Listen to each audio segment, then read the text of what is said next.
The observation deck of the Zephyrian research vessel, Contemplation of Stars, hummed with quiet efficiency as xenobiologist Kethvar adjusted the long-range sensors for the 100th time that cycle.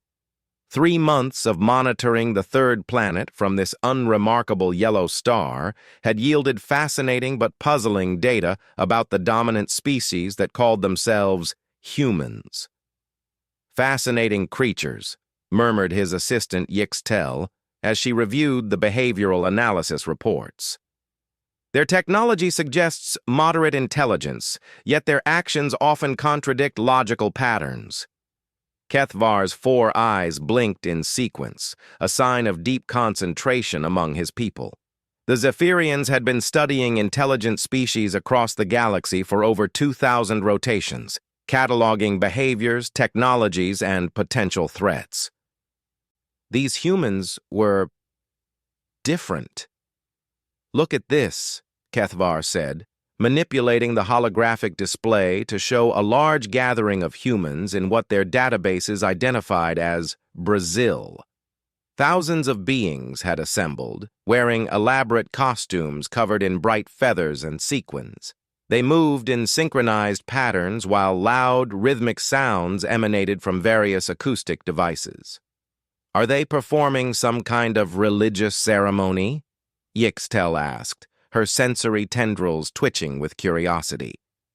"That's what we initially theorized, but observe the facial expressions and bio-readings." The display zoomed in on individual humans.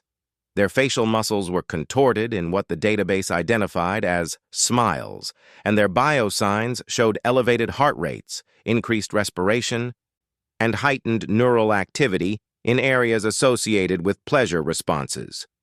"They appear to be enjoying this activity," Yixtel said slowly, as if the concept was foreign to her. Kethvar nodded.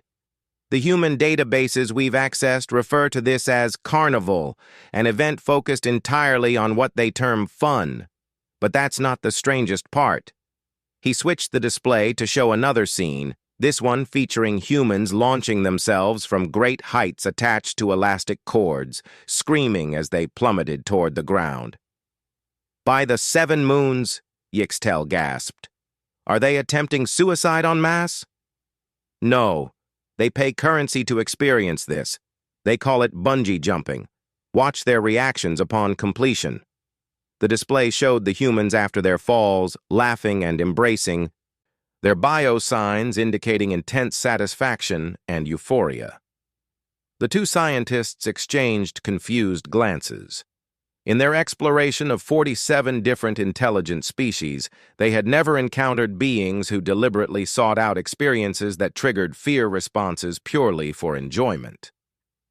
"Perhaps we should examine more data before filing our report," Kethvar suggested. Over the following days, their confusion only deepened. They observed humans engaging in activities that made no logical sense. Groups of them would gather to watch other humans kick a spherical object around a field, becoming emotionally invested in the outcome despite having no direct stake in the results. They witnessed humans deliberately consuming substances that impaired their cognitive functions, then stumbling around while making incomprehensible vocalizations they called singing.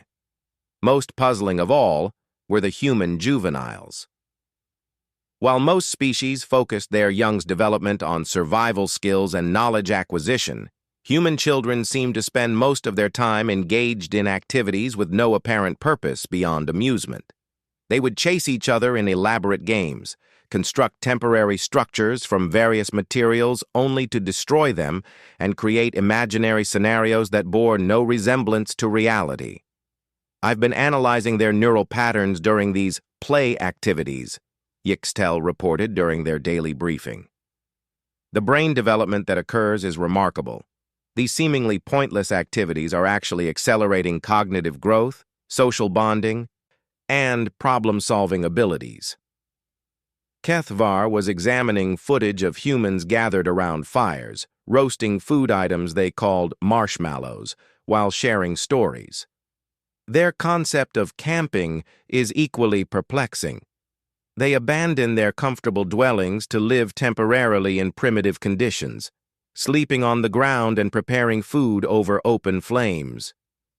Yet their satisfaction levels during these activities exceed those recorded in their normal urban environments, Yixtel observed.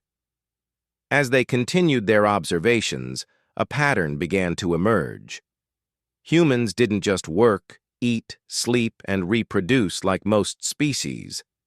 They actively sought out experiences that challenged them, amused them, frightened them, or simply felt good.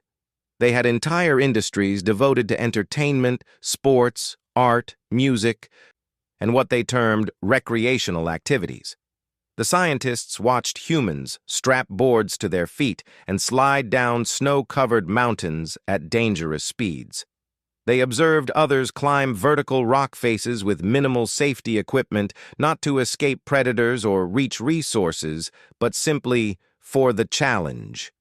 Groups of humans would gather in darkened rooms to watch projected images that deliberately evoked fear, sadness, or excitement, emotions most species tried to avoid. "I'm beginning to understand something about human psychology," Kethvar said, as he watched a group of humans riding mechanical devices that spun them through the air at tremendous speeds. Their facial expressions showed a mixture of terror and delight that his people had no word for.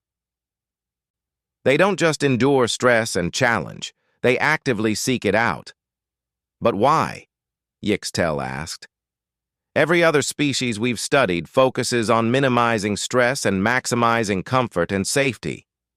"That's exactly the point," Kethvar replied, his understanding crystallizing. "Look at their technological development curve. In just a few thousand rotations, they've advanced from primitive tool use to spaceflight. Their art, literature, and innovations show unprecedented creativity and complexity." He pulled up comparative data from other species they'd studied. The Keltharians focused entirely on safety and comfort. They achieved a stable society, but showed minimal innovation for over 10,000 rotations. The Vrixani eliminated all forms of stress and conflict from their culture. Their technological advancement stopped completely. Yixtel's sensory tendrils drooped as she processed this information. "You're suggesting that this pursuit of fun and voluntary stress exposure is somehow connected to their rapid development?" "More than that," Kethvar said, excitement building in his voice. "I think their capacity for play, creativity, and seeking novel experiences is what makes them dangerous." The word hung in the air between them. Dangerous. In 3 months of observation, they had seen no evidence of humans engaging in interplanetary warfare or developing weapons of mass destruction. Their military capabilities were limited to their own planet. Yet Kethvar was beginning to suspect that this species represented a type of threat the Galactic Council had never encountered. "Think about it," he continued. "Every decision tree, every strategic analysis, every predictive model we use assumes that intelligent beings will act rationally to maximize their safety, resources, and comfort. But humans regularly choose discomfort, danger, and resource expenditure for no material gain." He showed Yixtel footage of human musicians performing in front of thousands of other humans. "They devote enormous amounts of time and energy to creating and consuming art that serves no survival function. Yet this activity seems to be fundamental to their species' psychological health." "They're unpredictable," Yixtel whispered, finally understanding. "Exactly. When they eventually develop interstellar travel, and given their innovation rate they will, how do we negotiate with beings who might choose to explore a dangerous nebula simply because it looks beautiful? How do we establish trade agreements with creatures who might abandon a profitable arrangement to pursue something more interesting?" Kethvar pulled up the humans' historical records, focusing on their exploration patterns. "Look at their ocean voyages. For centuries, humans sailed into unknown waters not for resources or territory, but driven by curiosity about what lay beyond the horizon. Many died in the process, but they kept going. Their space programs show the same pattern, Yixtel added, now seeing the implications. They send individuals into the void knowing the enormous risks, driven by what they call the spirit of exploration. The two scientists worked in thoughtful silence for several minutes, watching more footage of human recreational activities.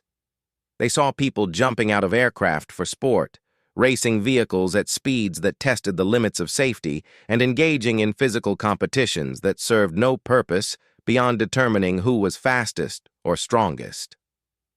"There's something else," Kethvar said quietly. "Their capacity for joy and play extends to their approach to learning and innovation. They don't just solve problems efficiently. They find elegant, creative solutions because the process itself brings them satisfaction." He showed Yixtel examples of human inventors and scientists who had made breakthrough discoveries not through systematic research, but by approaching problems in unconventional ways, often describing their work as fun or exciting. "We need to revise our threat assessment protocols," Yixtel said. "The Galactic Council assumes that unknown species will either be aggressive conquerors seeking resources or peaceful traders seeking mutual benefit, but humans might be something else entirely." "Explorers," Kethvar agreed. "Beings who expand into space not for conquest or trade, but simply to see what's out there. They might accidentally destabilize entire regions of the galaxy just by wanting to have fun with some interesting astronomical phenomenon." The implications were staggering.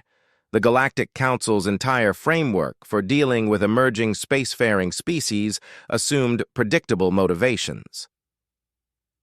How could they prepare for beings who might decide to relocate their entire civilization just because they found a prettier solar system?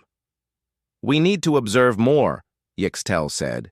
"If we're right about this, the Council needs to understand exactly what kind of intelligence we're dealing with."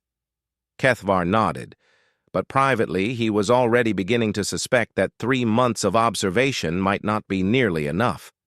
Every day revealed new examples of human behavior that defied their understanding of rational intelligence. He had a growing feeling that when humans finally reached the stars, they would bring their incomprehensible joy, creativity, and hunger for new experiences with them. The galaxy, he realized, was not prepared for a species that colonized worlds not for resources, but because the sunset looked amazing from that particular planet's third moon.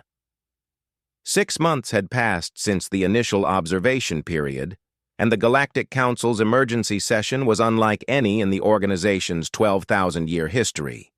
Representatives from 47 member species filled the vast circular chamber aboard the neutral station, Harmony's Edge, their various forms of communication creating a symphony of clicks, hums, telepathic whispers, and translated speech. Prime Coordinator Gelnath, a crystalline being whose species had founded the Council, called for order with a harmonic frequency that resonated through the chamber's walls. "We convene today to discuss the preliminary report on species designation Human Terrasol 3. Research Team Leader Kethvar will present the findings." Kethvar stood before the assembled representatives, his normally calm demeanor showing signs of strain. The months of additional observation had only deepened his concern about the implications of human behavior.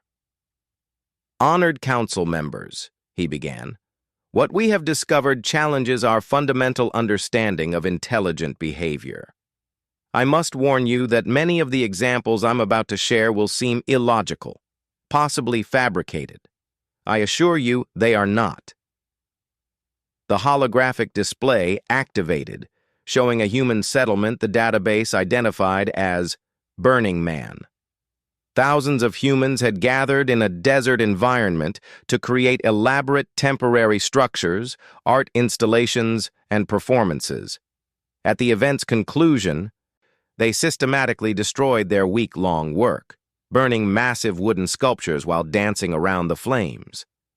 They spent months building these structures, Kethvar explained.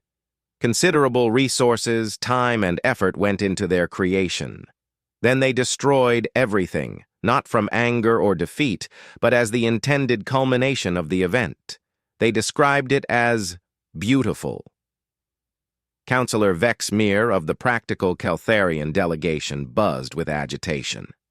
Surely this is ritualistic behavior with religious or cultural significance?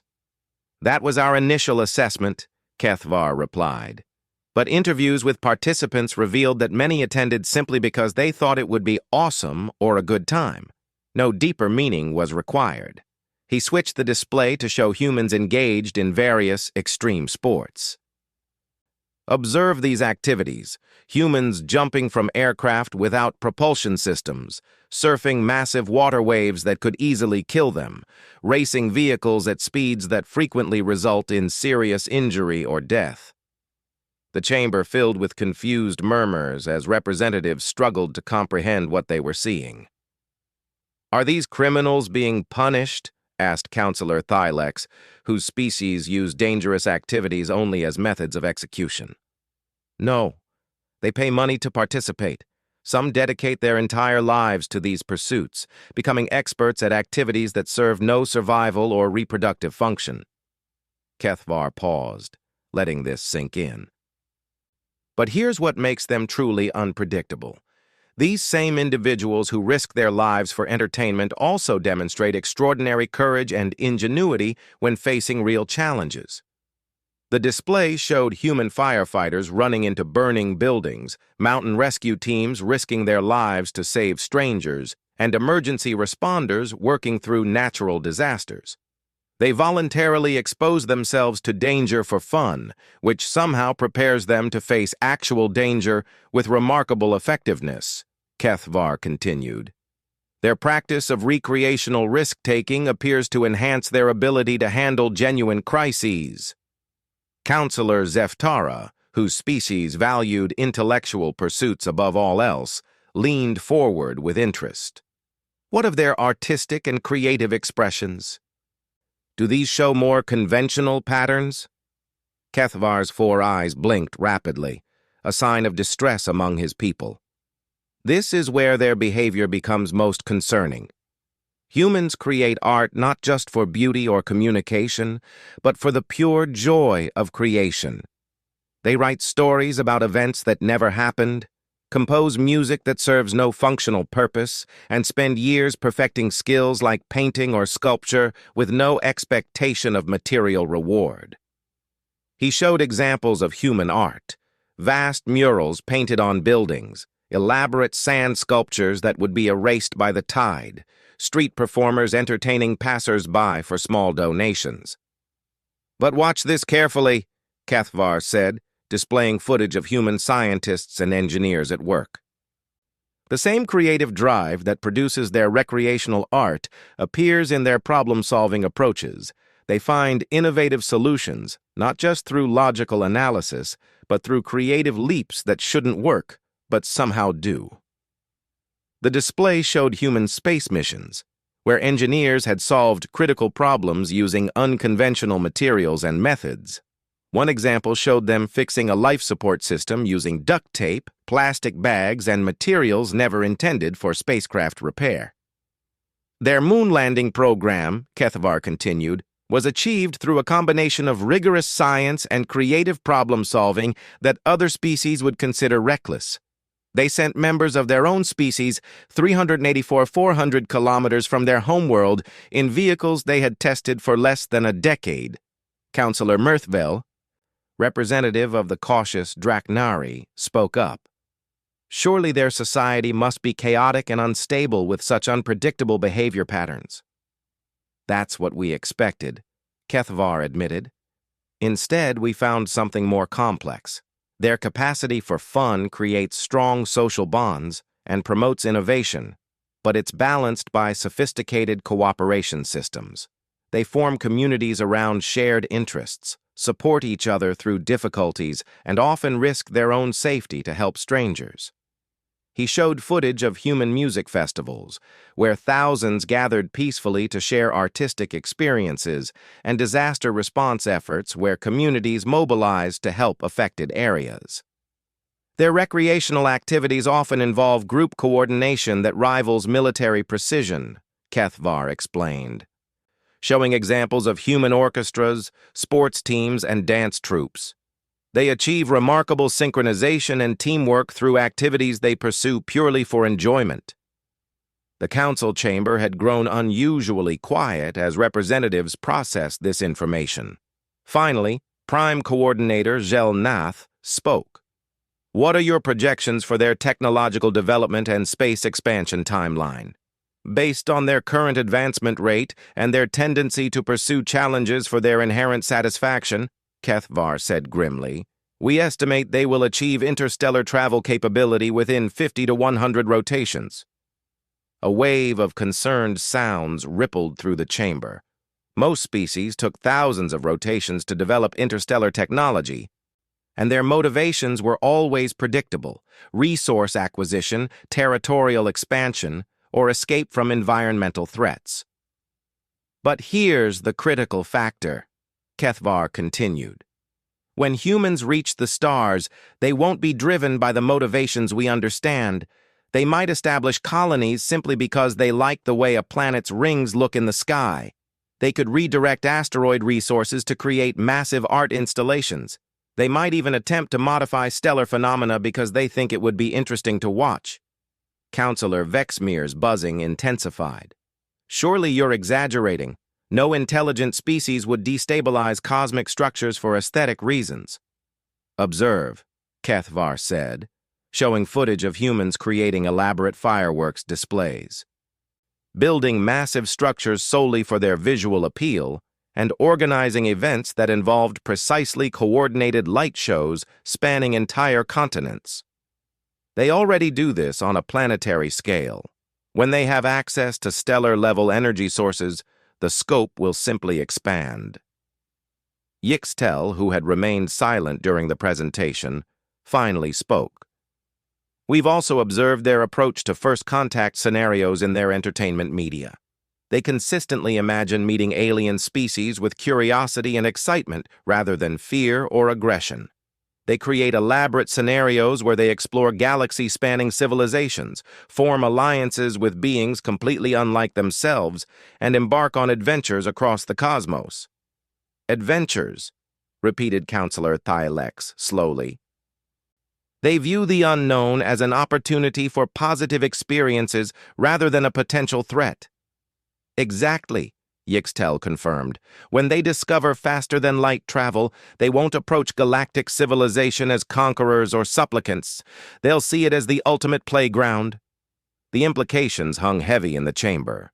The Galactic Council had protocols for aggressive species, trade-focused species, and isolationist species. They had no framework for dealing with explorers who might accidentally destabilize trade routes by deciding to race spaceships through asteroid fields, or who might terraform planets not for habitability, but because they wanted to create the galaxy's largest sculpture garden. What do you recommend? Prime Coordinator Zhel Nath asked. Kethvar exchanged glances with his assistant before responding. We need to completely revise our first contact protocols. Traditional approaches assume rational actors with predictable goals. Humans are rational, but their goals include intangible concepts like beauty, excitement, and personal satisfaction that don't fit our economic or territorial models. Furthermore, Yixtel added, their capacity for creativity and innovation makes them potentially valuable allies, but their unpredictability makes them potentially dangerous neighbors. A species that views risk as entertainment might not recognize when they're creating genuine hazards for others. Counselor Zeftara spoke thoughtfully. You speak of danger, but have you observed actual aggressive behavior toward other humans? Warfare? Genocide? Yes, Kethvar replied soberly. They have a history of violence, but it follows patterns we don't see in their recreational activities. Their conflicts arise from resource competition, ideological differences, and territorial disputes, motivations we understand.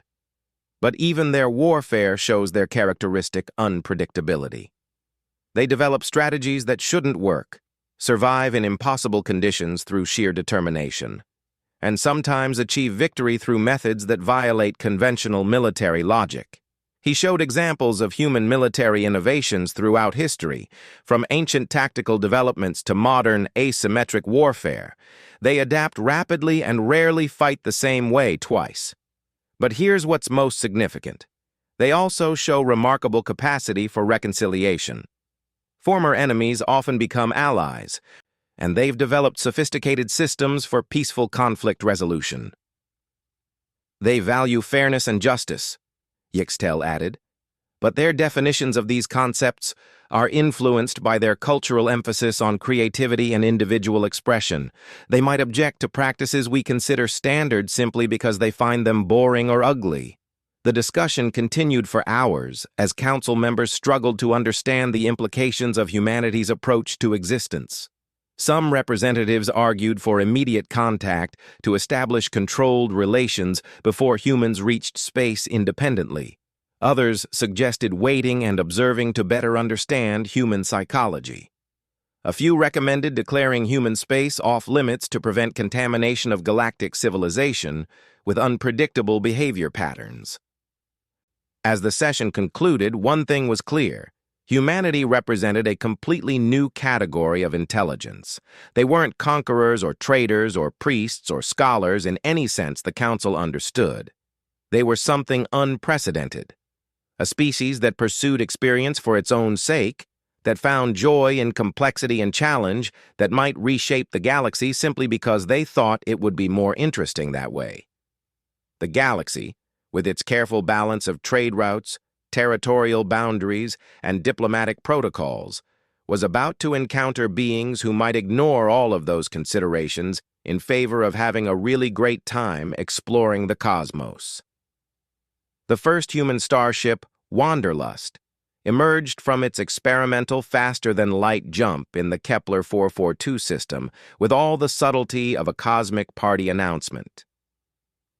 Instead of the standard diplomatic beacon or territorial claim that galactic protocol expected, the ship immediately began broadcasting what humans called classic rock music across all communication frequencies while launching colorful pyrotechnic displays that painted the local space in brilliant bursts of light.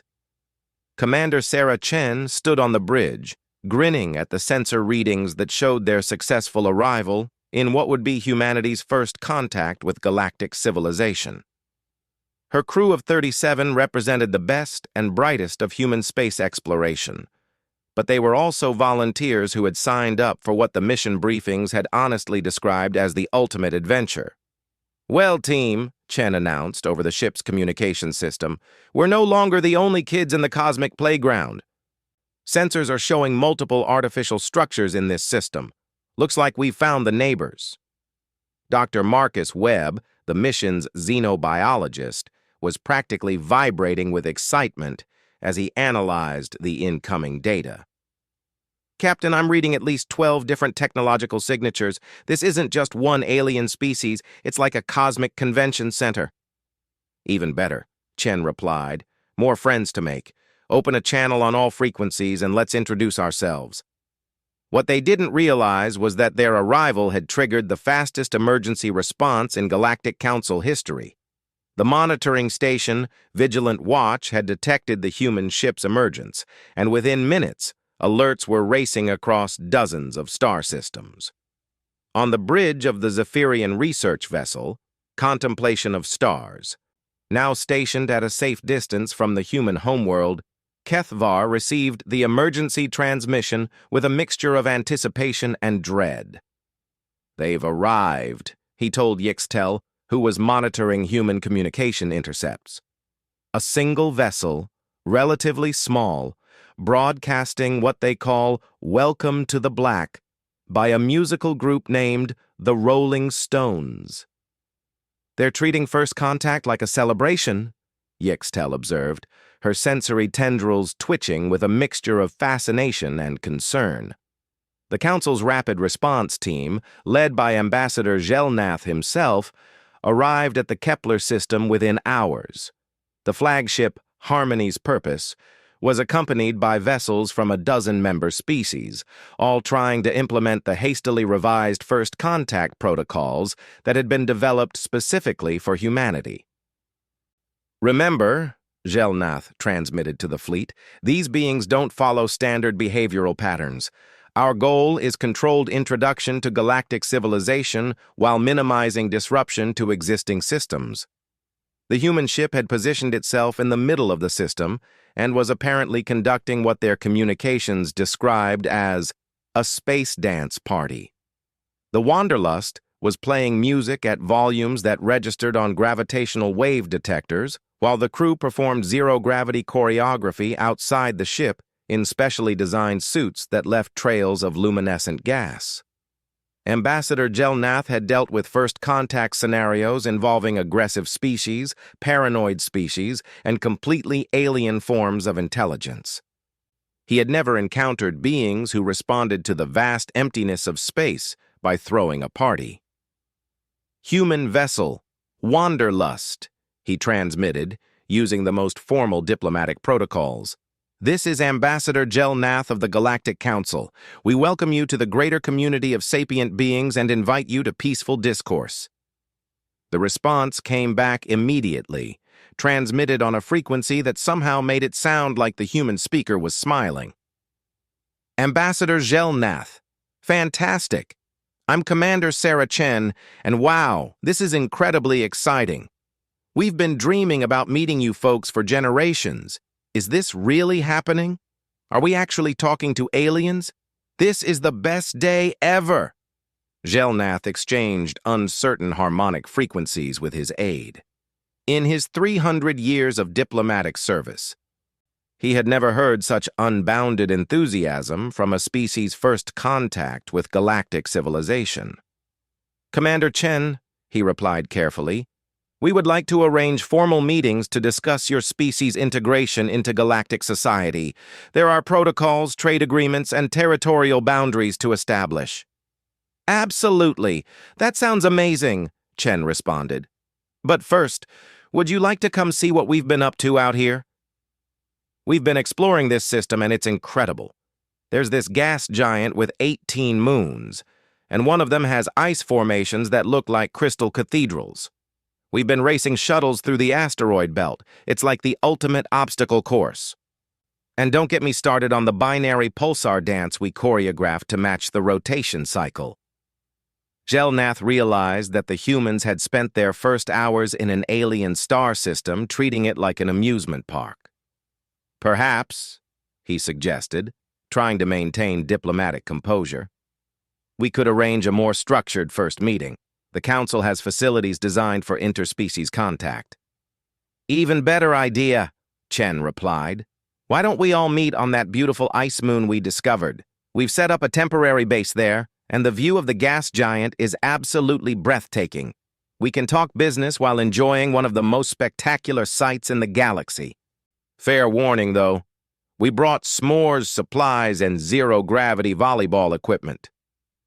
The Council fleet found itself faced with a choice they had never encountered before. Conduct first contact diplomacy at a human-organized campout on a frozen moon. 2 days later, Ambassador Gelnath found himself inside a heated dome on the surface of the ice moon, surrounded by crystalline formations that the humans had illuminated with colored lights to enhance the natural beauty. Commander Chen and her team had indeed set up what could only be described as a space camping trip, complete with sleeping bags rated for extreme cold, a cooking area where they were preparing something called alien-friendly trail mix, and a viewing area with transparent walls offering a panoramic view of the gas giant above. "This is," Gelnath began, searching for diplomatic language. "Awesome, right?" Chen finished. "Look, Ambassador, we know this isn't how these things usually go. We've read enough science fiction to know there should be formal chambers and universal translators and probably some misunderstanding that nearly leads to interstellar war before we all become friends. But life's too short for all that ceremony when you could be making actual connections with amazing new people." She gestured toward where several crew members were attempting to teach basic volleyball rules to a bemused Keltharian delegate whose crystalline body structure made ball sports essentially impossible. "The thing is," Chen continued, "we didn't come out here just to expand humanity's territory or establish trade routes, though we're totally interested in both of those things. We came because the universe is this incredible, beautiful, complex place filled with wonders we can't even imagine yet. And now it turns out it's also full of people to share those wonders with." Dr. Webb approached, carrying what appeared to be a tablet covered in colorful sketches and diagrams. "Commander, I've been talking with the Draknari scientist about their quantum resonance technology, and they've been asking about our music. Apparently, our concept of rhythm is completely foreign to most galactic species." "Which brings me to a proposal," Chen said, turning back to Gelnath. "Instead of spending months negotiating treaties and territorial boundaries, why don't we start with a cultural exchange program? We'll show you what we do for fun, you show us what you do for fun, and we'll figure out the politics later. Your species approaches interstellar diplomacy the same way you approach everything else," Gelnath observed, "as an opportunity for new experiences." "Exactly," Chen beamed. "Look, we understand there are serious matters to discuss. Trade, territorial boundaries, defense agreements, all that important stuff. But right now, in this moment, we're sitting on a moon made of crystal ice, watching a gas giant rise over the horizon, surrounded by beings from dozen different worlds. How often does something this amazing happen? Shouldn't we take a minute to appreciate how incredible this is?" As if to emphasize her point, one of the human crew members called out, "Hey everyone, the aurora's starting!" Through the dome's transparent walls, they could see luminous curtains of light beginning to dance across the gas giant's upper atmosphere. "We set up observation equipment to track the electromagnetic patterns," the crew member continued. "But the light show is even better than we calculated. Anyone want to come outside and watch?" Within minutes, beings from a dozen different species were standing on the moon's surface in environment suits, watching one of the galaxy's most spectacular natural phenomena, while human crew members provided commentary that mixed scientific observations with expressions of pure wonder. "The plasma interactions are creating resonance patterns at frequencies that correspond to musical scales," Dr. Webb was explaining to fascinated alien scientists. "We're actually recording this to see if we can compose music that captures the rhythm of planetary magnetic field interactions." Ambassador Gelnath found himself standing next to Commander Chen as they watched the light show paint the sky in colors his species had no names for. "Commander," he said quietly, "your approach to first contact is unlike anything in our records. We prepared for aggressive expansion, peaceful trade partnerships, technological exchange, even cultural assimilation attempts. We didn't prepare for a species that would turn our carefully planned diplomatic process into a cosmic camping trip." Chen was quiet for a moment, watching the aurora dance. "You know what the scariest part about coming out here was? Not the technical challenges or the unknowns of faster-than-light travel. It was the possibility that when we finally met other intelligent species, we'd discover that the universe was a cold, purely rational place where everything was about efficiency and survival and resource management." She turned to face him, her expression visible through her helmet's visor. "Instead, we found beings who build beautiful space stations just because they like how they look, who preserve natural phenomena for their aesthetic value, who've created art and music and probably 1,000 other expressions of joy we haven't learned about yet. But we also brought challenges your civilization isn't prepared for," Gelnath pointed out. "Your unpredictability, your tendency to pursue experiences regardless of risk, your creative approaches to problems that have established solutions." "True," Chen admitted. "We're probably going to accidentally break some of your carefully balanced systems just by being ourselves. We'll want to explore dangerous regions because they look interesting. We'll probably try to improve on perfectly functional technology because we think we can make it more elegant or more fun to use. We might even decide to relocate entire colonies because we found a planet with better sunsets. So how do we integrate a species like humanity into galactic civilization? Gelnath asked. Chen grinned, her expression radiant with possibilities. Simple. You stop trying to integrate us and start joining us. Instead of adding humans to your existing systems, we build new systems together. Human creativity plus alien wisdom. Human enthusiasm plus alien experience. Human unpredictability plus alien stability. She gestured toward their mixed group of species, all sharing in the wonder of the Aurora display. Look at this moment. A few hours ago, these beings were strangers from different worlds following ancient diplomatic protocols. Now they're friends sharing an amazing experience. That's not integration. That's collaboration. Over the following weeks, as formal negotiations continued on the Ice Moon base that had somehow become an impromptu diplomatic center, the galaxy began to understand what humanity would bring to interstellar civilization. The humans shared their music, and alien species discovered emotional expressions they had never experienced. They demonstrated their sports and games, introducing concepts of competitive fun that led to the first interspecies Olympics in galactic history. They showed their art and stories, expanding the definition of beauty across dozens of cultures. But more importantly, they shared their approach to existence itself. The idea that life should be enjoyed, that challenges could be sources of satisfaction rather than merely obstacles to overcome, that the universe was a place of wonder to be explored rather than a collection of resources to be managed. The galaxy would never be the same. Trade routes that had followed efficient paths for millennia were rerouted to pass by scenic nebulae. Asteroid mining operations began incorporating artistic elements into their extraction processes. Scientific research stations started including recreational facilities because human collaborators insisted that discovery was more effective when researchers were actually enjoying their work. And throughout it all, humanity continued to do what they had always done. They found ways to have fun while making the universe a more interesting place for everyone. The aliens had been right to be concerned about humanity's arrival in galactic civilization. Just not for the reasons they had expected. Humans weren't dangerous because they were aggressive or unpredictable or technologically superior. They were dangerous because they made everyone else realize that existence could be joyful, that work could be satisfying, that the universe was vast and beautiful and filled with experiences worth pursuing. They had weaponized wonder, and the galaxy would never recover.